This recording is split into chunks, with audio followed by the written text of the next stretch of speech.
Hi guys and welcome back to the channel Deepak Yadav Education. Welcome to the daily current affairs of 17th of September 2021.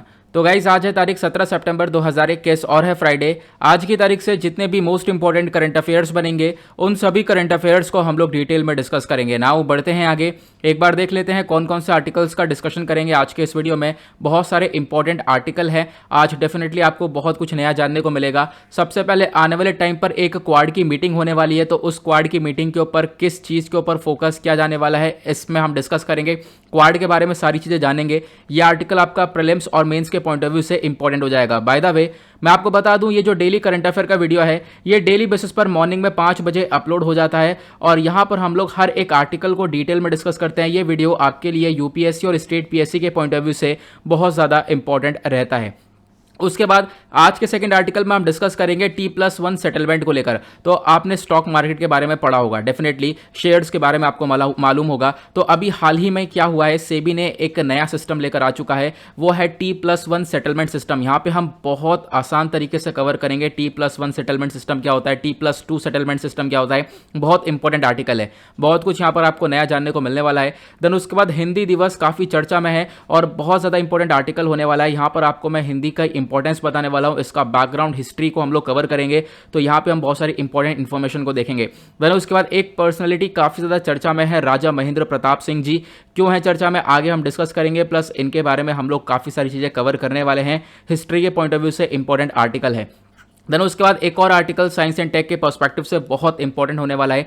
हो क्या रहा है, आज के time पर हम लोग मॉस्किटो की पॉपुलेशन की ग्रोथ को रोक सकते हैं। अब मॉस्किटो की पॉपुलेशन को रोका जाएगा, उसके पीछे एक टेक्निक का इस्तेमाल करेंगे, क्रिस्पर टेक्निक का, CRISPR-Cas9 का।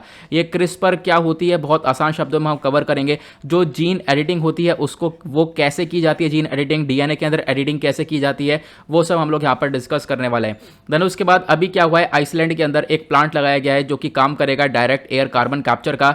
हवा से जो कार्बन होती है वो कैप्चर करके एक तरीके से ज़मीन में वो डाल देगा। इससे क्या होगा, जो ज़्यादा से ज़्यादा कार्बन है, जो पोल्यूशन है, वो एक तरीके से कम होता हुआ नजर आएगा हमारे एनवायरनमेंट के अंदर। तो अभी हमें इस प्लांट की और ज़्यादा ज़रूरत है, तो इसके बारे में हम लोग डिस्कशन करेंगे।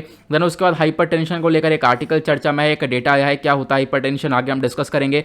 बानस डेयरी क्या है, क्योंकि अभी यहाँ पर इसका सेकेंड यूनिट देखने को मिला। बानस डेयरी के बारे में आपको इंपॉर्टेंट इन्फॉर्मेशन मिलेगी, प्रीलिम्स के पॉइंट ऑफ व्यू से इंपॉर्टेंट आर्टिकल हो जाएगा।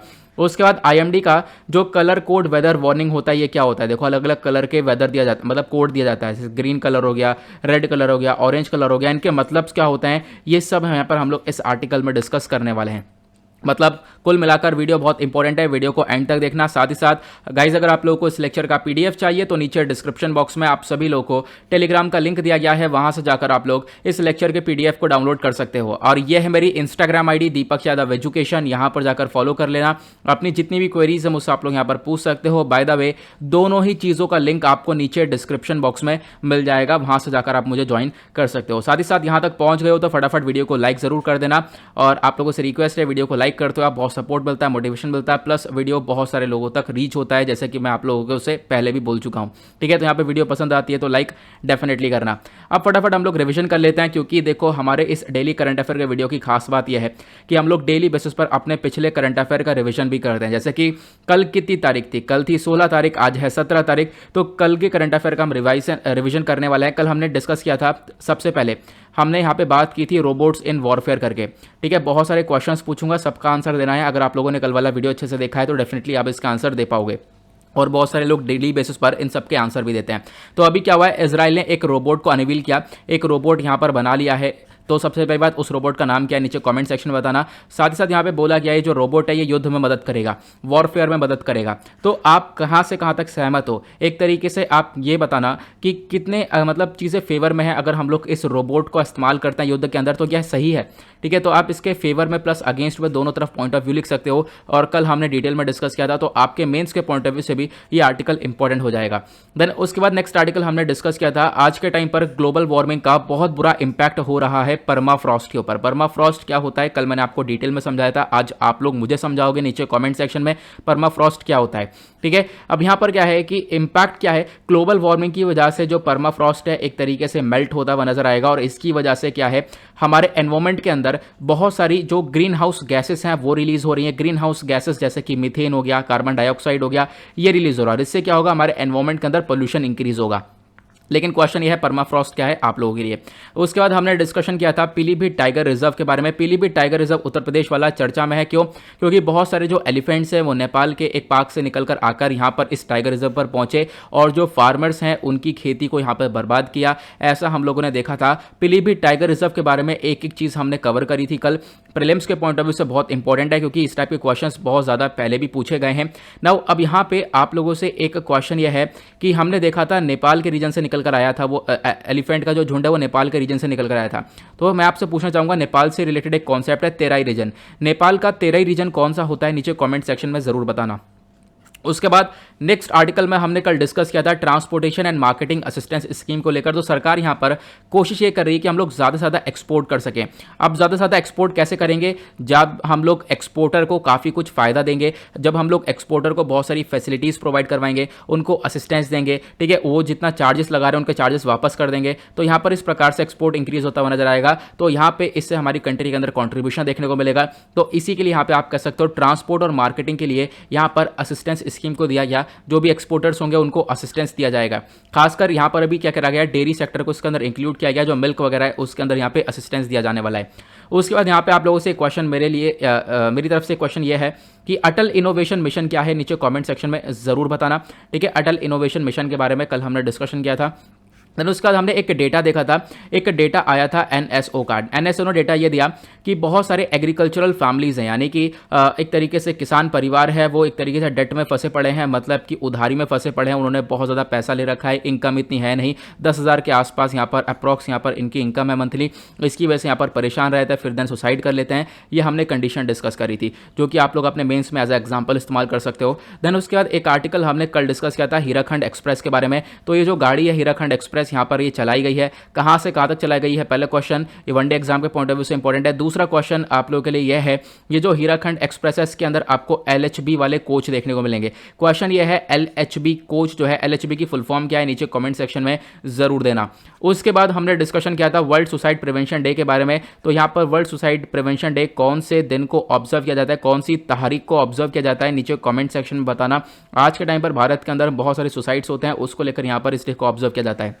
उसके बाद हमने डिस्कशन किया था नेशनल कमीशन फॉर माइनॉरिटीज़ को लेकर। जो माइनॉरिटीज़ वाले लोग हैं उनको एक तरीके से यहाँ पर सपोर्ट करने के लिए ये कमीशन बनाया गया है। कमीशन के एक नए मेंबर चूज़ होकर आए, एक नए चेयरमैन चूज़ होकर आए, तो उनका नाम आप नीचे कमेंट सेक्शन में बता सकते हो। ये कुछ यहाँ पर रिविजन हो गया है हमारा, इससे आप लोग एक तरीके से आर्टिकल्स को अच्छे से याद रख पाओगे। अब बढ़ते हैं आज के आर्टिकल्स की तरफ। शुरुआत करते हैं। आज का जो सबसे पहला आर्टिकल है वो आपका इंटरनेशनल न्यूज़ होगी, IR के पॉइंट ऑफ व्यू से इंपॉर्टेंट है। और IR आता है आपके GS पेपर 2 के अंदर। मैं आपको सारे सोर्सेस, सारा सिलेबस वगैरह यहाँ पर लिंक करता हुआ चलूंगा ताकि आपको जो है कोई भी परेशानी ना हो। सबसे पहले आप लोग यहाँ पर देख पाओगे आर्टिकल, यहाँ पे पहला जो है वो बात करता है अपकमिंग क्वाड मीटिंग के बारे में। तो आने वाले टाइम पर क्वाड की एक मीटिंग होने वाली है, दैट इज वाई यहाँ पर इसको अपकमिंग क्वाड मीटिंग बोला गया है। क्वाड के अंदर आपको 4 कंट्रीज देखने को मिलती हैं। क्वाड मतलब एक तरीके से एक ऐसा शेप जिसके अंदर 4 कोने हो। अब यहाँ पर आप कह सकते हो 4 कंट्रीज हैं, इसी की वजह से यहाँ पर इसका नाम क्वाड रखा गया है। 4 कंट्रीज कौन कौन सी है? तो यहाँ पर आपको USA, ऑस्ट्रेलिया, इंडिया और जापान देखने को मिलता है, ठीक है। अब यहाँ पे आर्टिकल कहाँ से लिया गया है? तो इंडियन एक्सप्रेस से आर्टिकल लिया गया है। आज के जो मेजर आर्टिकल्स हैं वो सारे इंडियन एक्सप्रेस के ही आपको देखने को मिलेंगे, क्योंकि बहुत सारे आर्टिकल्स द हिंदू के अंदर लेट आते हैं या फिर नहीं आते हैं, तो हम लोग वो आर्टिकल भी यहाँ पे कवर करते रहते हैं। साथ ही साथ द हिंदू का वीडियो तो आपको इस चैनल पर मिल ही जाता है मॉर्निंग में। तो यहाँ पे हम लोग डिस्कस करेंगे क्वाड कैसे फॉर्म हुआ था, क्वाड का ऑब्जेक्टिव्स क्या है, प्लस क्या आज के टाइम पर गोल है। न्यूज़ में क्यों है? क्योंकि US ने अनाउंस किया अभी हाल ही में, इन्होंने बोला पहली बार यहाँ पर इन पर्सन मीटिंग होने वाली है क्वाड कंट्रीज की। ये कहाँ पर होगी? न्यूयॉर्क के अंदर होगी, US में यहाँ पर ये मीटिंग होने वाली है। 4 कंट्रीज का ये ग्रुप है, इसके अंदर इंडिया, जापान, ऑस्ट्रेलिया और US ये देखने को मिलता है। साथ ही साथ यहाँ पर जैसे यहाँ पर इस मीटिंग के बारे में अनाउंस किया गया, दूसरा एक तरफ चाइना यहाँ पर इसका क्वेश्चन उठाने लगा। चाइना ने एक तरीके से इसको क्रिटिसाइज किया है। चाइना हमेशा से ही क्वाड को क्रिटिसाइज करता है, चाइना हमेशा से ही क्वाड के अगेंस्ट में है। चाइना ये बोलता है कि क्वाड एक तरीके से एक नेटो है, जैसे जिस प्रकार से नेटो को बनाया गया था USSR को टैकल करने के लिए, उसी प्रकार से जो ये क्वाड है, क्वाड को बनाया गया ताकि चाइना को टैकल किया जा सके, ऐसा यहाँ पर चाइना बोलता है। ओके, नाउ आगे बढ़ते हैं। तो क्वाड यहाँ पर इसको क्यों बोला गया, फिर एक अच्छा यहाँ पर आपको एग्जाम्पल ये देखने को मिलेगा। यहाँ पर आपको देखने को मिलेगा हमारा महान भारत, इधर आपको ऑस्ट्रेलिया देखने को मिलेगा, इधर यहाँ पर हो गया यूएस, देन उसके बाद इधर हो गया जापान। तो यहाँ पर ये 4 कंट्रीज है, 4 कंट्रीज मिलकर क्या बना रही हैं, एक क्वाड बना रही है। क्वाड्रिलेटरल यहाँ पर शेप आ रही है, 4 यहाँ पर कोने हैं इसके, ठीक है। तो इस वजह से यहाँ पर आप कह सकते हो इसको क्वाड बोला गया है, साथ ही साथ क्वाड्रिलेटरल सिक्योरिटी डायलॉग भी यहाँ पर इसको बोला जाता है। बात करते हैं क्वाड का फॉर्मेशन कैसे हुआ था। तो सबसे पहली चीज देखो, इंडियन ओशन सुनामी देखने को मिली थी साल 2004 के अंदर। उसके बाद इंडिया, जापान, ऑस्ट्रेलिया और यूएस ने मिलकर एक तरीके से अपना एक इनफॉर्मल, देखो कोई फॉर्मल संगठन नहीं था, एक इनफॉर्मल अलायंस बनाया था शुरुआत में, ताकि जो इस प्रकार के डिजास्टर्स होते हैं उसको टैकल कर सकें। ये चारों कंट्रीज मिलकर उस प्रकार के डिजास्टर को लेकर रिलीफ प्रोवाइड करवा सकें, आराम दे सकें, यहां पर ये फोकस रखा गया था। लेकिन होता क्या है, फिर साल 2007 आता है, उस समय जापान के प्राइम मिनिस्टर हुआ करते थे शिंजो एबे, आज के टाइम पर प्राइम मिनिस्टर बदल चुके हैं। तो यहां पर शिंजो एबे साहब यहां पर इन्होंने क्या करा, इस अलायंस को यहां पर इन्होंने फॉर्मलाइज करा। इन्होंने बोला कि ऐसा हमारा पूरा का पूरा एक संगठन होना चाहिए जिसमें ये चारों कंट्रीज हों। इन्होंने बोला चारों कंट्रीज का एक ग्रुप होना चाहिए, जिसको इन्होंने नाम दिया क्वाड्रिलेटरल सिक्योरिटी डायलॉग, या फिर आप इसको क्वाड बोल सकते हो। तो ये पूरा का पूरा कॉन्सेप्ट कहां किसके द्वारा लाया गया, जो प्राइम मिनिस्टर थे जापान के शिंजो एबे साहब, इनके द्वारा लाया गया। तो ये जो क्वाड है एक तरीके से यहां पर आप कह सकते हो लोगों ने बोला कि हाँ एस्टेब्लिश हो जाएगा, एक काफी अच्छा एक तरीके से एशियन आर्क ऑफ डेमोक्रेसी की तरह यहां पर ये देखने को मिलेगा। लेकिन हुआ क्या, बहुत ज्यादा क्रिटिसाइजेशन हुआ, बहुत ज्यादा एक्यूज किया गया इस पूरे क्वाड ग्रुप को। बोला गया ये जो क्वाड ग्रुप है ना, ये कुछ नहीं, बस सिर्फ एंटी चाइना ब्लॉक है। चाइना को टैकल करने के लिए क्वाड ग्रुप को बनाया गया है और कुछ भी नहीं है यहाँ पर, और कुछ नहीं करेंगे कंट्रीज मिलकर, आपस में कोई ग्रोथ नहीं है इनकी, सिर्फ और सिर्फ चाइना से डर गए, चाइना से टैकल करने के लिए एक तरीके से यहाँ पर ये क्वाड ग्रुप बनाया गया है। फिर 2017 में क्या होता है, यहाँ पर आप कह सकते हो चाइना का थ्रेट अगेन देखने को मिला। चाइना का यहाँ पे बहुत बड़ा डर होता है। चाइना आज के टाइम पर आप कह सकते हो एक लीडिंग इकोनॉमी भी देखने को मिलेगा। यूएस के बाद यहाँ पर आपको ये चाइना ही देखने को मिलेगा। तो एक तरीके से चाइना का जैसे जैसे थ्रेट बढ़ता रहा, चाइना ने अपना इंडो पैसिफिक वाले रीजन के अंदर बहुत ज़्यादा थ्रेट दिखाया। साथ ही साथ आप कह सकते हो कि इंडो पैसिफिक वाले रीजन के अंदर बहुत ज़्यादा एग्रेशन था चाइना का, बहुत सारी कंट्रीज़ के यहाँ पर विवाद चल रहे थे इसके। इन सब चीज़ों को देखते हुए चारों कंट्रीज़ ने वापस से क्वाड को रिवाइव करा था साल 2017 में। फिर साल 2020 में क्या हुआ, एक तरीके से यहाँ पर एक ट्राइलेटरल एक्सरसाइज हुई थी। क्वाड ग्रुप्स के बीच में एक अभ्यास होता है, आपको ध्यान रखना है, उस अभ्यास का नाम है मालाबार नेवल एक्सरसाइज। तो मालाबार यहाँ पर अभ्यास होता है। शुरुआत में साल 2020 में 3 कंट्रीज के बीच में यहाँ पर ये एक्सरसाइज हुई, इंडिया, यूएस, जापान। इसके अंदर आप कह सकते हो बढ़ाया गया, इसको एक्सपेंड किया गया, इसके अंदर ऑस्ट्रेलिया को भी इंक्लूड किया गया। ऑस्ट्रेलिया यहाँ पर पहले इस एक्सरसाइज के अंदर नहीं था, लेकिन ऑस्ट्रेलिया को बाद में इंक्लूड किया गया। फिर उसके बाद बोला गया मार्च 2021 में भी अभी क्वाड के बीच में एक मीटिंग हुई थी, वर्चुअल मीटिंग हुई थी कुछ इस प्रकार की, वीडियो कॉन्फ्रेंस के माध्यम से एक मीटिंग पहले भी हो चुकी है मार्च 2021 में। अब यहाँ पर ये पर्सन इन मीट होने वाला है। तो यहाँ पर देखेंगे न्यूयॉर्क के अंदर किस प्रकार से मीटिंग होने वाली है और क्या क्या डिस्कशन होगा, तो ये आगे हम लोगों को कुछ जानने को मिलेगा।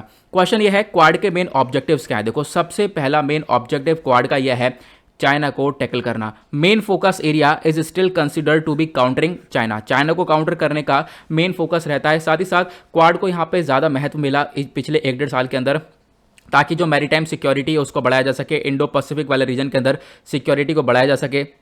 साथ ही साथ आप कह सकते हो कोविड-19 क्राइसिस से टैकल कर सकें, और जो टेक्नोलॉजी इनोवेशन है उसके अंदर ये 4 ही कंट्रीज मिलकर आपस में कोऑपरेट करके अपने टेक्नोलॉजी को बूस्ट कर सकें। तो इसके ऊपर यहाँ पर ये फोकस रखा गया था। अगर हम बात करें क्वाड मेंबर्स की, तो क्वाड मेंबर्स ने एक तरीके से यहाँ पे बोला है इनके पास क्षमता भी है, प्लस ये आने वाले टाइम पर इस क्वाड को क्वाड प्लस भी बना सकते हैं। इसके अंदर और भी कंट्रीज को ऐड किया जा सकता है, जैसे कि साउथ कोरिया, न्यूजीलैंड, वियतनाम को भी यहाँ पर इन कंट्रीज को इंक्लूड किया जा सकता है। इससे हम लोग इसको क्वाड प्लस बना सकते हैं, ऐसा यहाँ पे कॉन्सेप्ट बताया गया। अब देखो क्वाड का जो लिंक है वो चाइना के साथ बहुत ही ज्यादा गहरा लिंक है। क्यों, जैसा मैंने बताया क्वाड मेंबर्स जो है काफी हद तक खतरे में रहे चाइना से, मतलब चाइना का काफी ज्यादा थ्रेटन देखने को मिला, चाइना का काफी ज्यादा खतरा था सभी कंट्रीज के ऊपर। चाइना का क्यों ऐसे खतरा है, यहाँ पर चाइना का एक प्रोजेक्ट आपको देखने को मिलेगा, one belt and one road project, दुनिया भर को यहाँ पे अपने इस प्रोजेक्ट से कनेक्ट कर रहा है। उसके बाद चाइना का एग्रेशन साउथ चाइना सी के अंदर, इंडो पैसिफिक वाले रीजन के अंदर। साउथ चाइना सी जो पूरा का पूरा सी है उसको चाइना क्लेम करता है। साउथ चाइना सी कहाँ है, तो यहाँ पे आप देख पा रहे होंगे ये आपको चाइना देखने को मिलेगा। और उसके बाद चाइना से इधर चलोगे तो यहाँ पर नीचे सदर्न साइड में आपको साउथ चाइना सी देखने को मिलेगा। ऑब्वियस सी बात है, जब मैप में आप देखोगे तो सदर्न साइड आपको यहाँ पर ये नीचे की साइड देखने को मिलता है, ऊपर नॉर्थ हो गया, इधर वेस्ट हो गया और इधर ईस्ट ईस्ट हो गया, है ना। तो यहाँ पर चाइना ऊपर हो गया, नीचे सदर्न साइड में ये पूरा का पूरा सी है जिसको हम लोग साउथ चाइना सी बोलते हैं। ये जो सी है ये पूरा सी इसको एक तरीके से यहाँ पे बोलता है चाइना, ये मेरा पूरा पार्ट है, ठीक है। एक तरीके से यहाँ पे आप देख सकते हो ये ताइवान हो गया, इधर फिलीपींस हो गया, इधर वियतनाम हो गया। इन कंट्रीज से हमेशा ही विवाद रहते हैं चाइना के, क्यों, साउथ चाइना सी को लेकर, क्योंकि आसपास आपको बहुत सारे आइलैंड्स देख रहे होंगे, स्प्रैटले आइलैंड्स देखने को मिल रहा होगा, ये आइलैंड्स, पैरासेल आइलैंड, तो इनके मतलब इन आइलैंड्स को लेकर बहुत ज़्यादा डिस्प्यूट रहता है। कंट्रीज कहती है ये हमारे आइलैंड है, फिलीपीन कहता है ये हमारा आइलैंड है, लेकिन क्या होता है यहाँ पे चाइना बार बार कहता है ये पूरा मेरा रीजन है, तो आइलैंड्स भी मेरे हैं, प्लस क्या करता है यहाँ पर इनकी टेरिटरी के अंदर भी घुसने की पूरी कोशिश करता है। तो इस प्रकार की यहाँ पे चीज़ें देखने को मिलती है। तो चाइना यहाँ पे कहता है पूरा साउथ चाइना सी मेरा है, ठीक है। तो इन सब चीज़ों को देखते हुए यहाँ पे क्वाड की फॉर्मिंग हुई। यहाँ पर जो 4 कंट्रीज है, इंडिया, यूएस, ऑस्ट्रेलिया, जापान, ये साथ में आए। इन्होंने बोला चाइना को अब हम करेंगे टैकल। उसी प्रकार से चाइना का एक और बहुत ही ज़्यादा बड़ा प्रोजेक्ट है China one belt one road initiative. I hope आप सभी लोगों को इसके बारे में मालूम होगा। चाइना दुनिया भर को कनेक्ट कर रहा है, अपने एक सिल्क रोड से कनेक्ट कर रहा है, प्लस मैरीटाइम सिल्क रोड से। यहाँ पे आप देख सकते हो ये चाइना का मैप हो गया, ठीक है। चाइना यहाँ पर एक चोंगोंग से यहाँ पे कनेक्ट कर रहा है, आप देख सकते हो पूरा का पूरा सेंट्रल एशिया, फिर उसके बाद वेस्ट एशिया, नॉर्थ अफ्रीका को कनेक्ट करते करते यूरोपियन यूनियन को कनेक्ट कर रहा है, ठीक है। इस प्रकार से यहाँ पे कनेक्ट करा जा रहा है। और ये जो इसका मैरीटाइम सिल्क है, मैरीटाइम सिल्क मतलब ये समुद्र से ये जो रास्ता है, देखो भू से यानी कि लैंड से तो रास्ता निकाल ही रहा है चाइना, और उसके बाद यहाँ पर समुद्र से भी रास्ता निकाल रहा है, वेस्ट एंड नॉर्थ अफ्रीका से निकल कर, देन उसके बाद यहाँ पर ये एक तरीके से ये पूरा का पूरा रीजन देख पाओगे, ठीक है। इस प्रकार से यहाँ पर ये बोला गया ये है मैरीटाइम सिल्क रोड, ठीक है। ये मैरीटाइम रूट है, और ये जो रेड वाला है ये लैंड रूट है जो कि चाइना क्रिएट कर रहा है। चाइना यहाँ पर ट्रेड करेगा, चाइना अपने ट्रेड को बढ़ाएगा, ठीक है। तो ये यहाँ पर ये एक तरीके से फोकस रखा गया है। तो इन सब चीज़ों को टैकल करने के लिए यहाँ पर ये क्वाड की ग्रुपिंग बनाई गई है, तो इसको आप लोग अच्छे से ध्यान रख सकते हो। उसके बाद यहाँ पर सब मैंने आपको बता ही दिया है कि जापान ऑस्ट्रेलिया से क्या विवाद है, बहुत सारे इश्यूज यहाँ पर देखने को मिलते हैं, ये सारी चीज़ हम लोगों ने कवर कर ली हैं। नाउ अब यहाँ पर क्वाड के रिगार्डिंग क्या इश्यूज हैं, क्वाड हमने डिटेल में डिस्कस किया। अब इश्यूज क्या है, दिक्कतें क्या है। सबसे पहला, क्वाड का कोई विजन नहीं है, अनडिफाइंड विजन है। इन्होंने सोच रखा है मतलब कि क्या करें क्या ना करें, इनका कोई फोकस ही नहीं है। हमेशा जब भी मीटिंग होगी चाइना को टैकल करेंगे, इस प्रकार की चीज़ें यहाँ पर देखने को मिलती हैं। तो इनका विजन कोई डिफाइंड नहीं है, ठीक है। जो चीज़ हो रही है करेंटली उस चीज़ को पर यहाँ पर फोकस कर रहे हैं। जैसे नाटो का एक डिफाइंड विजन था, ठीक है, एक तरीके से उसी प्रकार से यहाँ पर आप देख पाओगे क्वाड का कोई विजन नहीं है, ऐसा यहाँ पर बोला गया। एक तरीके से ये मल्टीलेटरल ऑर्गेनाइजेशन है जिसका कोई सेक्रेटेरिएट नहीं है, कोई परमानेंट डिसीजन मेकिंग बॉडी नहीं है। एक सेक्रेटेरिएट तो होना चाहिए कि यहाँ पे मीटिंग होती है, तो ऐसे कुछ भी यहाँ पर नहीं है, कोई अनडिफाइंड विजन है, कभी भी ग्रुप ये फॉर्म हो सकता है, ऐसा यहाँ पे बोला गया। उसके बाद यहाँ पर ये लोग ज्यादातर फोकस कर रहे हैं मैरीटाइम वाले एरिया के ऊपर, यानी जैसे मैंने बताया इंडो पैसिफिक वाले रीजन के ऊपर यहाँ पर ये फोकस कर रहे हैं, तो समुद्र वाले एरिया के ऊपर ज्यादा फोकस कर रहे हैं। तो यहाँ पे क्या है, लैंड बेस्ड ग्रुपिंग को एक तरीके से यहाँ पर ये छोड़कर समुद्र वाले पे ज्यादा फोकस कर रहे हैं। तो ये भी कहीं ना कहीं एक कंसर्न वाली बात है। अगर ये लोग लैंड बेस्ड वाले एरिया के ऊपर भी फोकस करेंगे तो ये ग्रुप अल्टीमेट लेवल पर पहुंच जाएगा, दुनिया का सबसे तगड़ा ग्रुप ये देखने को मिल सकता है हम लोगों को। ओके, तो ये था कंप्लीट आर्टिकल। नाउ बढ़ेंगे अगले आर्टिकल की तरफ। अगला आर्टिकल इकोनॉमी के पर्सपेक्टिव से इंपॉर्टेंट है, और इकोनॉमी आता है आपका जीएस पेपर 2 के अंदर। बहुत इंपॉर्टेंट आर्टिकल है, अच्छे से क्लियर करेंगे।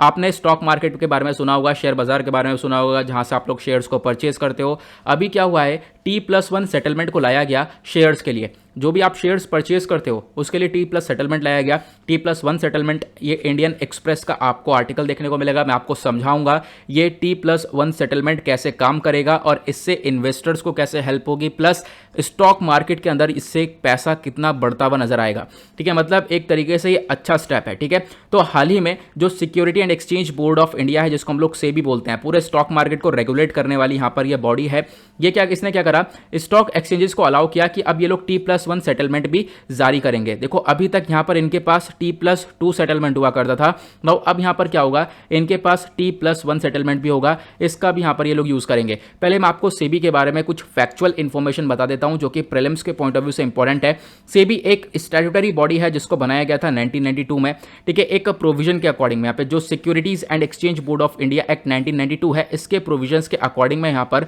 सेबी को बनाया गया। सेबी का यहाँ पर आप देख पाओगे ये रही इसकी बिल्डिंग, ओके। नाउ अब मैं आपको यहाँ पे T+1 प्लस T+2 के बारे में बताता हूँ। सबसे पहले आपको सेटलमेंट सिस्टम के बारे में समझना होगा। यहाँ पे मुझे एक पिक्चर एक स्लाइड क्लियर रखनी चाहिए थी, चलो कोई बात नहीं, यहाँ पे हम लोग समझने की कोशिश करेंगे। सबसे पहले मैं आपको स्टॉक मार्केट के बारे में बताता हूँ, ठीक है। जो स्टॉक मार्केट होता है या फिर शेयर बाजार होता है, यहाँ पे क्या करते हो आप लोग, एक इन्वेस्टर हो गया, आप लोग यहाँ पर पैसा इन्वेस्ट करते हो। अब जब पैसा इन्वेस्ट करोगे, एक शेयर्स को परचेज करोगे, मान लो आपने कोई शेयर, कोई पर्टिकुलर शेयर को परचेज कर लिया, हमने मान ली कंपनी ए, इस कंपनी ए के आपने शेयर को परचेज किया। अब शेयर को जब आपने परचेज किया तो शेयर आपके पास आ गया, ठीक है, ऐसे यहाँ पे लिख देता हूँ, प्लस आपका जो पैसा है वो इस कंपनी में लग गया, ऐसा होता है। अब क्या हुआ, जब आपने शेयर परचेज किया है तो ये क्या होता है ना, यहाँ पर एकदम से आपके पास नहीं आता, या फिर जो पैसा है वो एकदम से आपके पास नहीं आता, क्योंकि ये एक चीज़ ये हो गई। दूसरी चीज़ क्या होती है, जब इन्वेस्टर क्या करता है, जिसने जो शेयर परचेज किया था वो शेयर बेच दिया। मान लो इसने जो शेयर परचेज किया था वो इसने शेयर बेच दिया। अब यहाँ पर एक कंपनी को शेयर बेच दिया, इसके पास वापस से अमाउंट आएगा, क्या आएगा, इसके पास वापस से पैसा आएगा। लेकिन अब जो ये वापस से इसके पास पैसा आएगा ना, ये एकदम से, मान लो आपका मानना क्या होगा, आपका सोचना ये होगा कि तुरंत शेयर बेचा, तुरंत अकाउंट में पैसा आ गया। लेकिन ऐसा नहीं होता है। होता क्या है, यहाँ पर ट्रेडिंग डे होता है एक। टी मतलब ट्रेडिंग डे। ट्रेडिंग डे मतलब यहाँ पर इन्वेस्टर ने जिस दिन शेयर बेचा, जिस दिन अपना शेयर बेचा, ठीक है। अब जिस दिन शेयर बेचा प्लस यहाँ पर टू मतलब 2 दिन और लगते हैं। ऐसा नहीं है यहाँ पर कि तुरंत पैसा इसके पास आ जाएगा, मतलब यहाँ पर ट्रेडिंग डे के साथ साथ 2 दिन और लगते हैं। उसके बाद यहाँ पर 3 दिन बाद जो है पैसा अकाउंट में आता है इन्वेस्टर के। ये आपको ध्यान रखना है। आप मान लो यहाँ पर कोई पर्सन है जिसने यहाँ पर शेयर अपना बेच दिया है। अब वो ऐसा नहीं है कि उसके शेयर बेचते ही पैसा जो है उसके अकाउंट में आ जाएगा। लगभग यहाँ पर टाइम लगता है, लगभग आप कह सकते हो एक तो ट्रेडिंग डे हो गया, ट्रेडिंग डे के साथ प्लस 2 दिन और लगते हैं। तो इन 3 दिन के अंदर अंदर यहाँ पर ये पैसा उसके अकाउंट में आता है, ठीक है। तो इसको T+2 बोला गया है। तो 3 दिन बाद पैसा आता है, ये ध्यान रखना है, ठीक है। 3 दिन बाद पैसा यहाँ पर क्या होता है, पर्सन के अकाउंट में आता है। इसको हम लोग बोलते हैं T+2। लेकिन अभी यहाँ पे आप समझ गए होंगे, पूरा कनेक्ट कर चुके हैं। अभी यहाँ पर इसको T+2 के बजाय यहाँ पर बोला एक T+1 वाला सिस्टम भी फॉलो किया जाएगा। T+1 वाला सिस्टम मतलब यह है 3 दिन के बजाय 2 दिन लगेंगे, 2 दिन के अंदर आपके पास पैसा आ जाएगा, 1 दिन पहले पैसा आ जाएगा, ये बोला गया। अब ऐसा क्यों करा गया, होता क्या है, मान लो कोई इन्वेस्टर है जिसने यहाँ पर अपने शेयर को बेचा। अब शेयर को बेचा तो वो इंतजार करता रहेगा 3 दिन तक। और शेयर मार्केट तो ऐसा है, यहाँ पर सेकंडों का नहीं पता, ऊपर नीचे यहाँ पे मार्केट होता रहता है, ठीक है ना। ऐसा ही होता है ना, ऊपर नीचे एक दिन के अंदर बहुत ज़्यादा चढ़ जाता है मार्केट, कभी एकदम से डाउन हो जाता है। तो क्या है, इन्वेस्टर को तुरंत पैसा चाहिए दूसरा शेयर परचेज करने के लिए। इसके पास पैसा आ गया, इन्वेस्टर क्या करेगा, एक दूसरा शेयर परचेस करने के लिए तुरंत पैसा चाहिए होता है, लेकिन ये 3 दिन तक इंतजार करना पड़ता है इसको। इस वजह से यहाँ पर एक कॉन्सेप्ट बदलकर T+1 लाया गया, मतलब तुरंत ही यहाँ पर कह सकते हो थोड़े कम टाइम में इसके पास पैसा आ जाएगा और वो उस पैसे को इन्वेस्ट कर लेगा जहाँ पर इसको इन्वेस्ट करना होगा। तो यहाँ पर क्या होगा, शेयर मार्केट के अंदर पैसा थोड़ा बढ़ता हुआ नजर आएगा, यही कॉन्सेप्ट दिया गया है। तो आप यहाँ पर आई होप आप समझ गए होंगे T+1 प्लस T+2 सेटलमेंट क्या है। तो T+2 सेटलमेंट मैंने आपको बताया था कि कोई भी इन्वेस्टर है वो अपने शेयर को बेचेगा, तो जो यह सेटलमेंट होने वाला है वो एक तरीके से 2 दिन के अंदर काम में हो जाएगा। जैसे ट्रेडिंग डे तो लगेगा प्लस 2 वर्किंग डेज और लगेंगे, उसके बाद आपका शेयर का सेटलमेंट हो जाएगा। उसी प्रकार से जो T+1 वाला सेटलमेंट है, इसमें आपका ट्रेडिंग डे तो होगा, साथ ही साथ 1 वर्किंग डे और लगेगा और आपका यहाँ पर सेटलमेंट हो जाएगा। मतलब कम टाइम में आपके पास पैसा आ जाएगा और फिर उसके बाद आप लोग दूसरी जगह पर इन्वेस्ट कर सकते हो। ऐसा यहाँ पर ये कॉन्सेप्ट रखा गया। अब क्वेश्चन ये है कि जब आप यहाँ पर कहोगे कि जो एक तो T+1 वाला है, T+2 वाला, मान लो किसी को T+1 वाला फॉलो करना ही नहीं है, वो उसको सूटेबल ये T+2 वाला ही है, तो बिल्कुल वो भी फॉलो कर सकता है, ठीक है।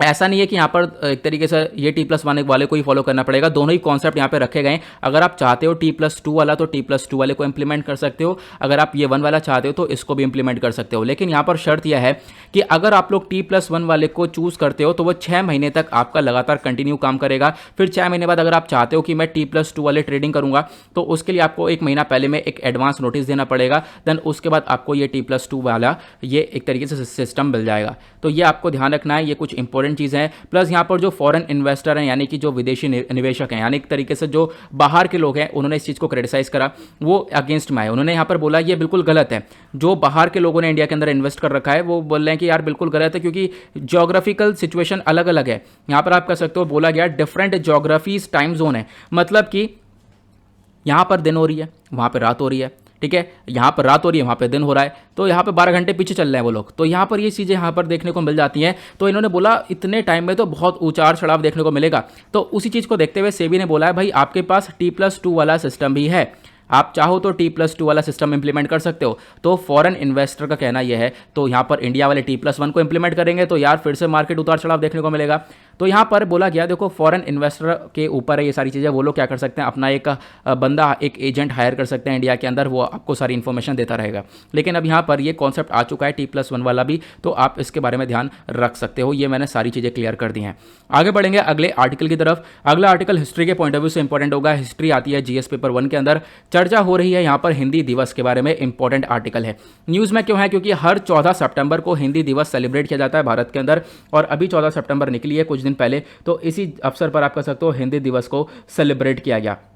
नाउ अब हम लोग यहाँ पर बात करने वाले हैं हिंदी दिवस के बारे में। देखो एक मेन रीज़न ये भी है कि हिंदी को हम लोग ज़्यादा से ज़्यादा प्रमोट कर सकें, हिंदी का ज़्यादा से ज़्यादा यूज़ हो, तो ये चीज़ के ऊपर फोकस रखा जाता है। इंडियन एक्सप्रेस का आपको ये भी आर्टिकल देखने को मिल जाएगा। अब हिंदी दिवस का हम लोग थोड़ा सा इतिहास कवर करते हैं। हिंदी जो है ये लिखी गई है देवनागरी स्क्रिप्ट के अंदर।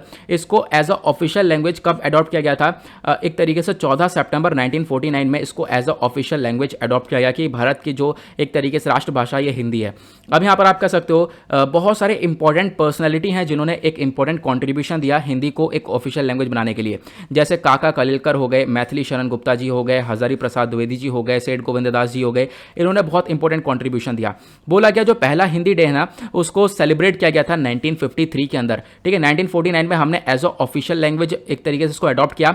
1953 के अंदर हमने पहला हिंदी डे को सेलिब्रेट किया। और हिंदी, और आप कह सकते हो हिंदी के अलावा जो इंग्लिश लैंग्वेज है जो कि आज के टाइम पर सबसे ज़्यादा इस्तेमाल हो रही है, इंग्लिश को एक दूसरी ऑफिशियल लैंग्वेज बनाया गया आर्टिकल 343 ऑफ द कॉन्स्टिट्यूशन के अंदर। हमारे संविधान के अंदर आर्टिकल 343 के अंदर इंग्लिश को एक दूसरी ऑफिशियल लैंग्वेज बनाया गया। हिंदी के बाद इंग्लिश भी एक ऑफिशियल लैंग्वेज बन चुकी।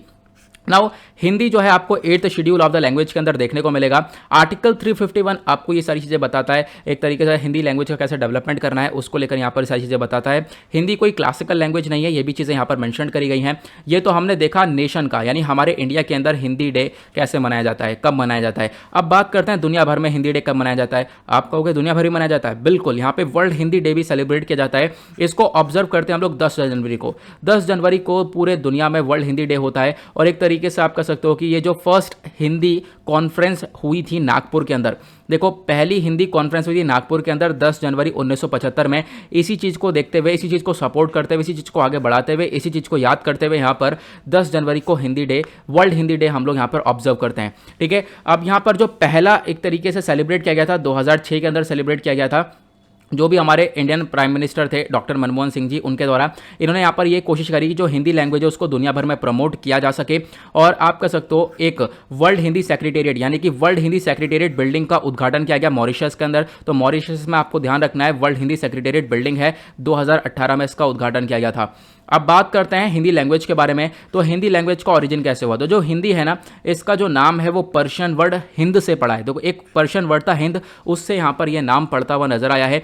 मॉडर्न देवनागरी जो स्क्रिप्ट है ये लगभग 11 सेंचुरी के अंदर आई थी। और आज के टाइम पर भारत के साथ बहुत सारे और भी विदेशी कंट्रीज हैं जो कि हिंदी बोलती हैं। हिंदी जो है 5वीं मोस्ट स्पोकन लैंग्वेज है दुनिया भर के अंदर, ठीक है। 5वें नंबर पर आती है जो कि सबसे ज़्यादा बोली जाती है।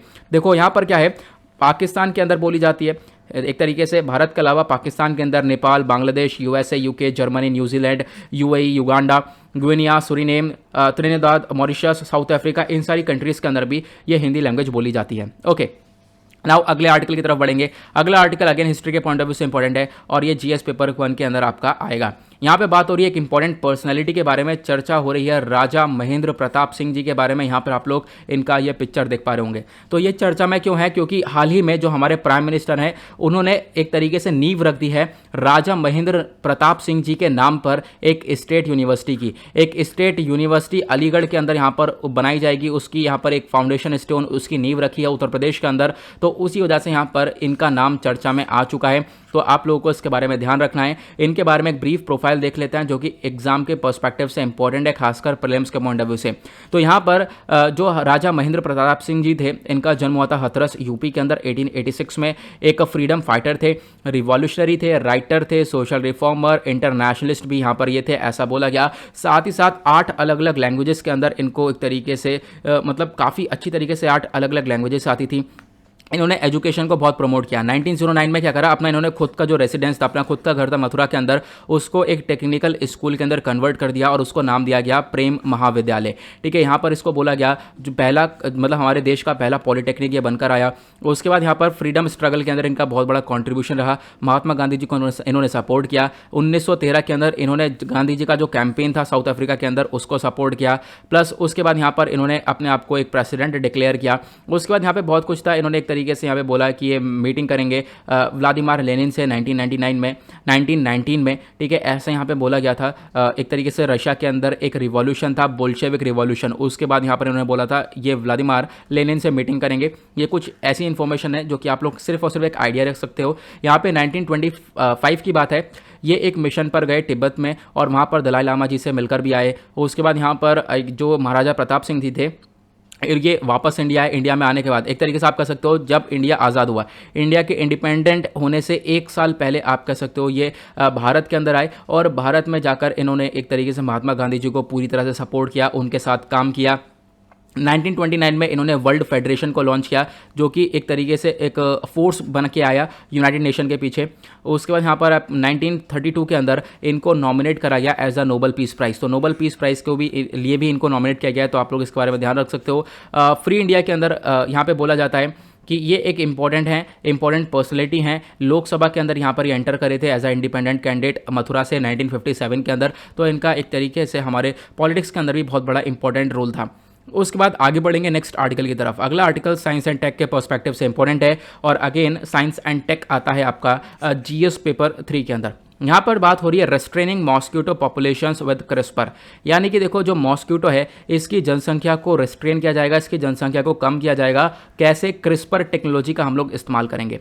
न्यूज़ में क्यों है? अगेन इंडियन एक्सप्रेस का आर्टिकल है, तो नए रिसर्चर्स ने ये सारी चीज़ें करके दिखाई हैं। तो हाल ही में जो रिसर्चर्स हैं उन्होंने एक सिस्टम बना लिया है और एक तरीके से जो क्रिस्पर टेक्नोलॉजी है, क्रिस्पर की फुल फॉर्म है clustered regularly inter spaced short palindromic repeats. ठीक है, एक तरीके से ये जेनेटिक इंजीनियरिंग है। यहाँ पर जेनेटिक्स को क्या कर जाता है? एडिट किया जाता है और इसकी मदद से क्या होगा, जो मॉस्क्यूटोज हैं मेल मॉस्क्यूटोज उनके अंदर इनफर्टिलिटी क्रिएट कर दी जाएगी, जिससे वो लोग यहाँ पर आगे एक तरीके से कोई भी इनफर्टिलिटी के अंदर क्या होता है, अगर कोई भी यहाँ पर स्टरलाइल वाली कंडीशन देखने को मिलती है तो वो बंदा जो है आगे एक तरीके से बेबी प्रोड्यूस नहीं कर सकता। ठीक है, यहाँ पर वो एक तरीके से आगे पॉपुलेशन को नहीं इंक्रीज़ कर सकता। उसी प्रकार से मॉस्क्यूटो के अंदर भी यहाँ पर ये चीज़ करी गई है। और मॉस्क्यूटो आज के टाइम पर सबसे बड़ा बीमारी का एक खतरा है। डेंगू हो गया, मलेरिया हो गया, इनके लिए काफ़ी बड़ा यहाँ पे खतरा मॉस्क्यूटो देखने को मिलेगा। ठीक है, उसके बाद यहाँ पर मैंने आपको बताया कि जो ये क्रिस्पर बेस्ड टेक्नोलॉजी है, देखो क्रिस्पर जो टेक्नोलॉजी है ना, क्रिस्पर का इस्तेमाल किया गया है। बस जो मेन टेक्नोलॉजी है वो है पीजी सेट।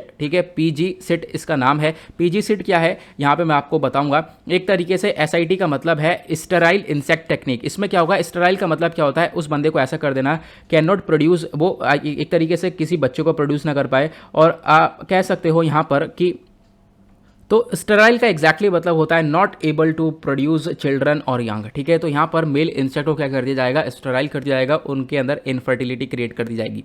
ठीक है, इससे क्या होगा, वो आगे जो है जनसंख्या को नहीं बढ़ा सकते और इससे क्या होगा, पॉपुलेशन जो है मॉस्क्यूटो की वो रुक जाएगी और इससे बीमारियाँ भी रुक जाएंगी। तो यहाँ पर ये टेक्नोलॉजी अपनाई गई है, इसको बोला गया है पीजी सेट। ठीक है, सेट का मतलब आप समझ गए होंगे, यह है स्टेराइल इंसेक्ट टेक्निक। ओके, आगे बढ़ते हैं। अब यहाँ पे आप कह सकते हो ये नई स्केलेबल जेनेटिक कंट्रोल सिस्टम है। इसके अंदर जेनेटिक्स को कंट्रोल करके यहाँ पर ये काम किया गया है, जीन को एडिट किया गया है। किस प्रकार से जीन को एडिट किया गया है आगे मैं आपको बताऊंगा। तो मेल्स होते हैं वो डिजीज़ को ट्रांसमिट नहीं करेंगे। अब यहाँ पर आप कह सकते हो इसी प्रकार से जो ये स्टेराइल मेल्स होंगे इनको ज़्यादा से ज़्यादा रिलीज़ किया जाएगा और ये क्या करेंगे, जो फीमेल मॉस्क्यूटो होती है उनको एक तरीके से यहाँ पे उड़ने से भी उनके अंदर ऐसी सिचुएशन क्रिएट कर देंगे कि वो फीमेल मॉस्क्यूटो उड़ ही नहीं पाएगी और यहाँ पर ये मॉस्क्यूटो खत्म होते हुए नजर आएंगे, इनकी ग्रोथ कम होती हुई नजर आएगी। यहाँ पर आप किसी केमिकल का इस्तेमाल नहीं कर रहे हो, किसी यहाँ पर हैजार्डस गैसेस का इस्तेमाल नहीं कर रहे हो, या आप सिर्फ और सिर्फ एक तरीके से मेल की फर्टिलिटी को एक तरीके से यहाँ पर इनफर्टाइल करने के बाद आप ये काम कर रहे हो।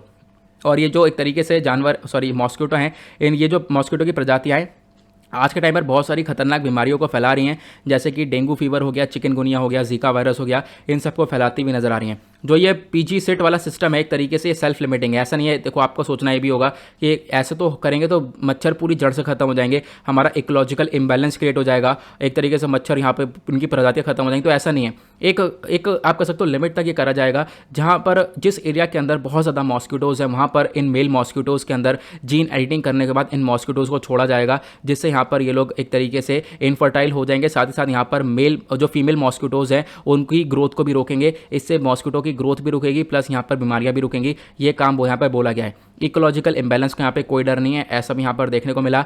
साथ ही साथ यहाँ पर आप कह सकते हो कि और इंपॉर्टेंट चीज़ ये है कि इसके अंदर क्रिस्पर टेक्नोलॉजी का इस्तेमाल हुआ है। क्रिस्पर टेक्नोलॉजी क्या है, तो क्रिस्पर एक जीन एडिटिंग टेक्नोलॉजी है। जीन क्या होते हैं, मान लो किसी भी व्यक्ति के अंदर क्या होता है, डीएनए होता है। डीएनए कुछ मतलब ऐसा नहीं होता है, फिर भी आपको बता रहा हूँ।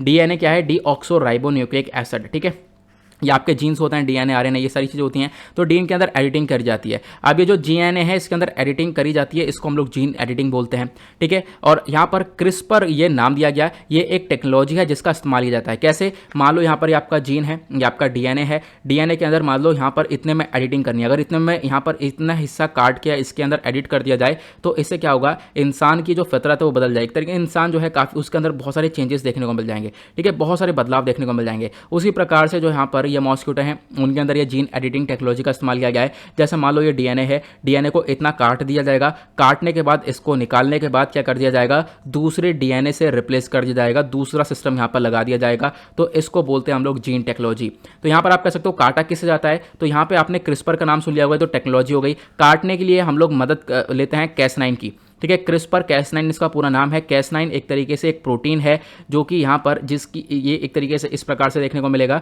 तो ये मदद करता है इसको काटने में, अलग करने में। अब जब ये अलग हो जाता है उसके बाद आप नया हिस्सा लगा सकते हो, इसी को बोलते हैं हम लोग जीन एडिटिंग।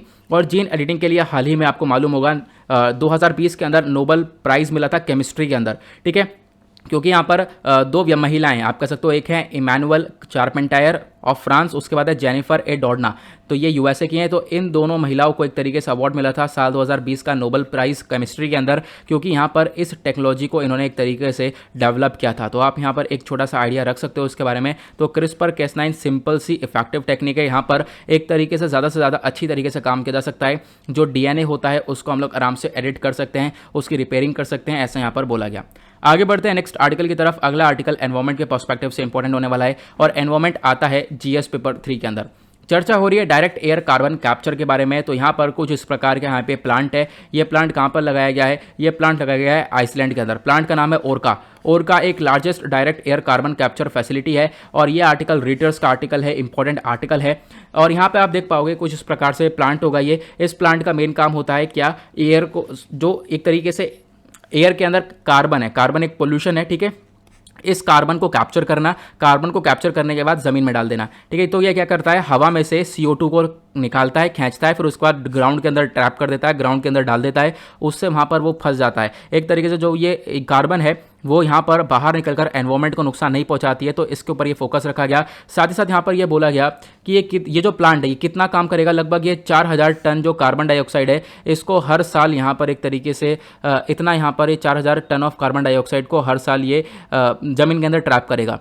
लेकिन ये बोला गया ये बहुत कम अमाउंट है, ठीक है, ये इतना अमाउंट है जितना दुनिया भर यहाँ 4 सेकंड के अंदर रिलीज कर रही है। तो आपको इस प्लांट की और ज़्यादा ज़रूरत है, क्योंकि जो ये डायरेक्ट एयर कैप्चर है, इससे आप कह सकते हो कार्बन की आप कैप्चरिंग करोगे, और कार्बन कैप्चर करने से आपके बहुत सारी दिक्कतें सॉल्व हो जाएंगी। जैसे कि ग्लोबल वार्मिंग आज के टाइम पर देखने को मिलता है, तो वो ग्लोबल वार्मिंग नहीं देखने को मिलेगी, और एक तरीके से गर्मी की वजह से बहुत सारी हीट वेव्स देखने को मिलती हैं, जंगलों में आग लग जाती हैं, फ्लड्स, सी लेवल बढ़ता हुआ नजर आता है, क्योंकि ग्लेशियर्स पिघल जाते हैं। तो ये जो कंडीशंस है ये कहीं ना कहीं सुधरती हुई नजर आएंगी। तो यहाँ पर ये जो कार्बन कैप्चर टेक्निक है ये काफ़ी हद तक हेल्पफुल रहने वाली है, ऐसा यहाँ पे बोला गया। हालांकि आज के टाइम पर बहुत ज़्यादा कॉस्टली है, बहुत ज़्यादा महंगी टेक्नोलॉजी है, लेकिन आने वाले टाइम पर जिस प्रकार से यहाँ पर इसकी डिमांड बढ़ती रहेगी, ज़्यादा से ज़्यादा प्लांट्स लगते रहेंगे, उसके बाद यहाँ पर इसका दाम भी कम हो जाएगा, ऐसा यहाँ पर देखने को मिलेगा।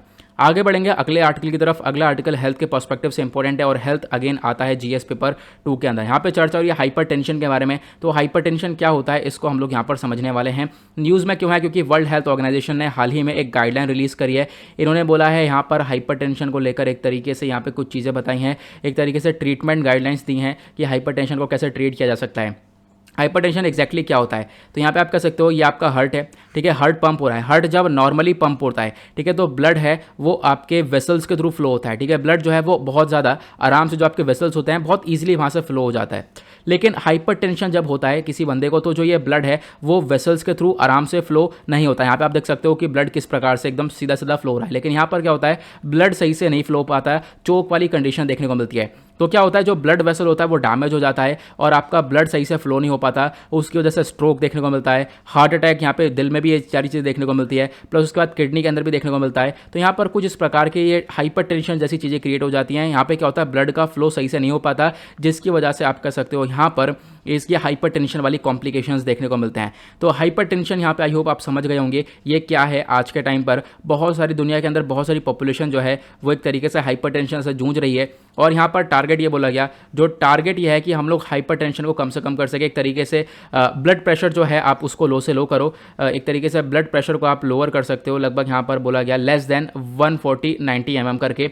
एडल्ट्स के अंदर ये एक नॉर्मल कंडीशन है। और जो भी पर्सन है एक तरीके से विद नोन कार्डियोवास्कुलर डिजीजेज, मतलब कोई ऐसा व्यक्ति जिसको दिल से रिलेटेड बीमारियाँ हैं, ठीक है, उसके लिए यहाँ पर एक तरीके से जो सिस्टोलिक वैल्यू होनी चाहिए वो 130 mm होनी चाहिए। तो ये कुछ इन्फॉर्मेशन है जो कि हमारे एग्जाम के लिए कुछ इतना काम नहीं है। हाइपरटेंशन आप लोग समझ गए होंगे हाइपरटेंशन क्या है एग्जैक्टली। तो यहाँ पर हाइपरटेंशन के बारे में चीज़ें पूछी जा सकती हैं।